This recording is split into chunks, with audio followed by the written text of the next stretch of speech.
What's up, y'all? It's Jordan with the Getting Bit Fishing Team, and it's time for your Ohio River Outdoors Bait of the Week. Let's dive right into it. Here we go.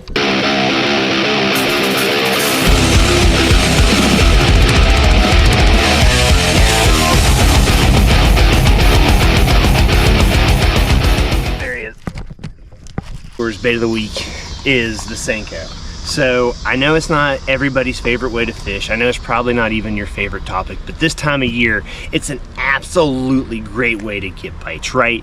That's number one. Number two, this bait was requested by the legend himself, Doug Tingler, the owner of Ohio River Outdoors, as the bait of the week this week because of how good it is this time of year. So in this video, we're going to go over the when, the where, the why, and the how. When do I use it? Where do I use it? Why do I use it? How do I use it, right? So I'm also going to show you how I rig it up. I really don't have a whole lot of fishing video for you right now for this particular tactic, not because I haven't been using it, it's just mostly because I haven't really had time, right? I've been really busy with work. So anyways, I want to go over a lot of things that I do in hopes that it helps y'all. And if it does, please click that like and subscribe button. We really appreciate it. It really helps. So anyways, let's dive right into it. When do I use a Wacky Rig, or when do I use a Senko? I'm not even going to say Wacky Rig because there's so many different ways to fish a Senko.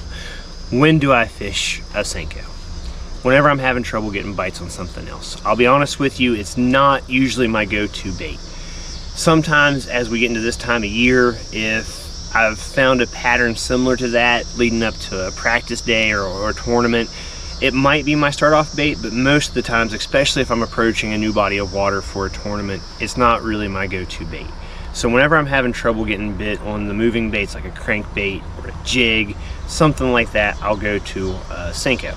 Now, I don't, like I said, necessarily always Wacky Rig it. A lot Nico rig it. A lot of times I'll Texas rig it and drag it. And a good bit of times I'll Wacky Rig it. There's, like I said, many different ways. Where do I use it? Pretty well anywhere. This is one of the most universal baits that you can have to set up. And if you set it up like a Wacky Rig like this with a weedless hook, they really are weedless, especially when you set it up like that, or whenever you set it up as a Texas rig. You can throw it anywhere. It's great around docks. It's great around isolated cover. It's great around grass. It's great around bluff walls. It's great around rock. It works good everywhere. It's just really slow, and in order to work it efficiently, you have to work this bait slow. It's not a bait that you can work overly fast and it be effective. Why? So I've already kind of went over the why, right? It's because I'm not getting bites with a whole lot else. Like I said, this isn't my go-to bait. Other stuff, but it's also because of the conditions around me. A lot of times if you're having trouble getting bites, I don't necessarily go to a Senko right off the bat. But whenever it's really hot, whenever the conditions become miserable, not only for you, but for the fish, this is a really good bait, because a lot of times whenever you have to go to more of a finesse bite, something like a finesse jig or a smaller crankbait, something like that will work great. But this time of year, and particularly a slower moving bait, seems to be the key a lot of times. So don't get me wrong, don't give me a lot of hate and say that, well, you can catch a lot of fish this time of year power fishing. I know that. But you can also catch a lot of fish this time of year doing this if you're not getting bites with the power fishing techniques. The how. Like I said, first of all, I take my time. I don't get in a rush with this bait no matter how I rig it up. It's essential that you take your time when you're fishing any type of worm, let alone a Senko. If I'm Wacky rigging it, right, like I have here, if I Wacky rig it, I try to find whatever cover I'm fishing around, or whatever targets I'm fishing around, or offshore cover I'm fishing around, and I simply cast it out to my target. I let it sink. I'll count to, let's say if I'm in 15 foot of water, I'll count to 15. I let it sink all the way down, and then I twitch it up to me, right? And I make subtle twitches as I pull it up, and then whenever it starts to get close to the top of the water, or close to where I feel like the target zone is, I let it slack back into it, and I let it fall back down. That way you get that essential action that is so important to a Wacky Rig. And then whenever you pull it up, you get, or sorry, I said that backwards. That way whenever you pull it up, you get that essential action to a Wacky Rig. And whenever it falls, you get that slow fall that a lot of times fish really can't resist. Whenever I'm Texas rigging it, I just simply drag it. I usually use a 1/4 ounce or a 3/8 ounce tungsten weight, a worm weight. I use a smaller, depending if it's a 4-inch or a 5-inch Senko, I use a smaller hook. I throw it out again to my target and I drag it. A lot of times I'll do a sweeping action with it. A lot of times I'll pop it and hop it just a little bit, but I typically keep it on the bottom. And whenever I drop shot it, I throw it I throw it just like you would have drop shot any other time. The only difference is I have a Senko on there that might be Texas rigged or Wacky rigged. Okay, so now we'll go into how I set them up. We'll start off with the Wacky Rig, since it's probably the most universally known by everybody viewing right now, and it's the most common way that people use a Senko, in my opinion. Right, so the rod, 6'8" to a 7-foot medium, sometimes even a medium light. I really don't go over medium. Open face rod with a open face reel. I do a braid to fluorocarbon leader. I typically use 8 to 10 pound test fluorocarbon. I typically never go above 10 pound test when I'm doing this, right? I always use a smaller hook. I don't really go with bigger hooks when I'm wacky rigging it. And if I'm practicing, I will use one of these rubber O-rings.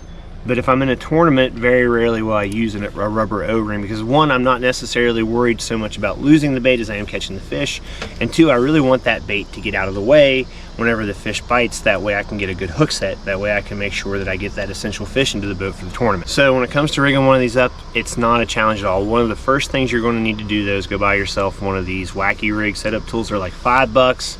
Pack of O-rings, they're really not that expensive. But it makes it so much easier whenever you're trying to apply your O-ring, because all you got to do is put your worm inside of this, slide your O-ring up and over and right onto the middle of your bait. There you go. Now you have your O-ring on. Like I said, sometimes I will take a nail weight like this one here that's inserted in the Wacky Rig, and I'll put it in there to help it fall a little bit quicker. I typically don't go above a 32nd ounce weight. I don't go real heavy with the weights whenever I do this. However, I do put a dab of super glue in there, because you're going to save yourself a lot of weights by putting a little bit of super glue on them right before you finish inserting them in the worm.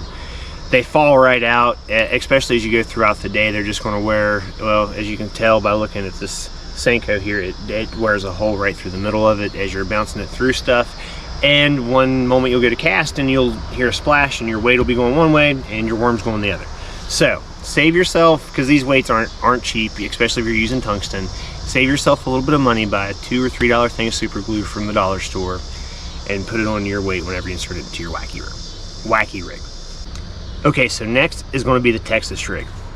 And honestly, if you're somebody like myself who just got tired of throwing the Wacky Rig, it's something you've been throwing for a while and you're wanting to try something new, the Texas Rig is a great way. It's a great way to get bites. It's a whole new presentation, and it's something new for you. So if you haven't tried Texas rigging a Senko and throwing it that way by dragging along the bottom, trust me, it's worth it. It works great, and it's real simple to do, right? So like I said, I run a unpegged tungsten sinker. I don't peg it. Like I said, 1/4 ounce, maybe 3/8 ounce, depending on how much current there is. I use a smaller hook like this one. I don't typically go above a size 2 hook, and then all you got to do is Texas rig it. If you're more interested in learning more about how I tie my knots, I have a video up about how to tie a Palomar knot. Make sure you check that out. I'm not going to go over too much into detail about how I tie a knot, right? But I do use a Palomar knot for all the setups that I'm showing you right now. So there is your Texas rigged Senko. Real simple to hook up. Typically when I drop shot it, I Wacky rig it. I don't really Texas rig it a whole lot because you're not getting a whole lot of action with that. But think about this, when you're drop shotting it, it's going to stay right in the same strike zone. I usually use a 1/2 ounce tungsten. I usually use a heavier weight for my drop shots because I really want to stay connected to the bottom. But now you have this worm just sitting right in front of that fish's face. It's honestly a great way, if you haven't tried this and you like to throw a drop shot, it's a great way to get hooked up, especially in the summertime, especially when fish are getting on the Senko bite.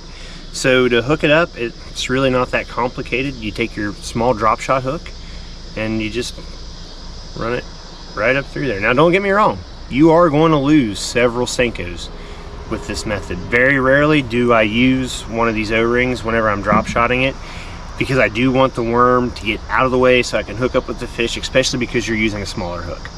So don't go into this thinking that you're going to save yourself any kind of money with soft plastics. And then I guess the final way that I kind of forgot to go over with y'all is flipping it. don't be scared to tie on a 3/8 ounce or a 1/2 ounce tungsten weight with 20-pound test and go flipping heavy cover with a Texas Rig Senko. I do it all the time, especially this time of year. It does work. I'm not going to say it's my preferred method whenever I go to flipping. I always start with a creature bait because I like the action. I think a lot of times when you're flipping, that action is really important. But if you're not, if you started off on a flipping bite and it starts to slow down, or if you're getting a Senko bite and you notice that maybe, or if you're coming around some cover that's harder for you to get your Wacky Rig into and you need a heavier weight, flipping it with heavy line and a heavy weight is another really good way to get hookups with the Senko. Finally, before I let y'all out of here, color selection. This again is probably one of the most confusing thing to anglers, but again, one of the more important things, right? And just like any other tactic that I talked to y'all about, I keep this really simple. I don't go with all the different colors out there. I stick to black and blue, green pumpkin, watermelon, white is kind of an oddball color that I use, but I stick to all the same 5 colors that I use for anything else, the 4 or 5 colors that I use for anything else. I really don't get too mixed up into the whole color selection. I will say when it comes to a Senko, the color white for whatever reason works great almost all the time in a lot of the fisheries that I fish. The watermelon colors, green pumpkin colors work great this time of year whenever the water's clear, the conditions are hot. Black and blues, as the summer starts to fall off, black and blue works great. The same with June bug. And I'll be honest with you, if you don't want to keep even all those colors in your tackle box, black and blue, green pumpkin, and white's really the only 3 you need, because in my opinion, if it'll bite on June bug, it'll bite on black and blue. And if it'll bite on watermelon, it'll usually bite on green pumpkin. So carry a couple of the markers in your tackle box with you to where you can change, maybe put a chartreuse tail or an orange tail on it. But outside of that, don't get overly wrapped up in the color selection game. You're going to waste a lot of money, you're going to cause a lot of confusion for yourself, and you're going to waste more time worrying about what color you're throwing rather than where you're throwing it. And just like any other tactic, it's really important about where you're throwing your bait, not so much about the color you're throwing, as long as you got the shades right. So, really hope y'all enjoyed this video. I wish I could have had more on the water footage for you this time, but I'm sorry I just wasn't able to produce it. I've been really busy. If you like the video, make sure you're hitting that like and subscribe button. Make sure you're checking us out on our other social media pages, and make sure you're checking out Ohio River Outdoors, where there's at least 6 walls with 6 different brands of Senkos and all the colors that you can imagine. All the colors, even after I told you it's not really my preferred method, Doug has them for you. He has everything. There's really nothing in that store that I think a person couldn't find at least one of. So, hope y'all enjoy it. Have a great day.